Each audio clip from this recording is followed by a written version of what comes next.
'n pyn wat ek vir niemand kan explain. Die memories aan my mind pas het vas in my brain. En daar waar voel ek van my ek raak aan insane. Ek hoop net dat die Here gaan laat alles verdwyn. Asseblief Vader maak die pyn net fyn.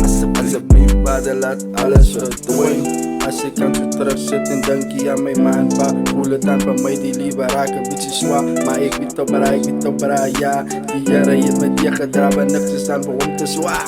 Ja, en ek is aan die bly daarmee en bakkels aan my ouers was en nou wat ek 'n ouer is en self 'n ouer is. Kan ek ook maar net dankbaar vir die Here is. Van die meeste doen die meeste is aan nou sy heilige gees wat dan nou in ons geeste is. En om wat dan ook aan nou die seeste is.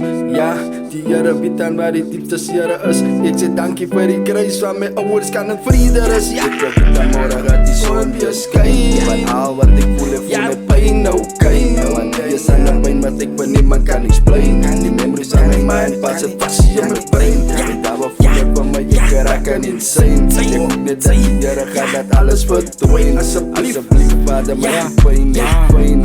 Asseblief Vader laat alles verdwyn. Laat alles verdwyn.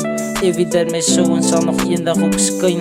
Soms en dan voel ek dat ek is ook maar net klein. As mense van my disrespect en dan laat ek jou net vanavond verdwyn. Het sê jy koko hy op die brase. Kyk hier en sê ek dat dit is jou laaste. Jou laaste, ek gaat die is nou weer. Strijd na my paas na.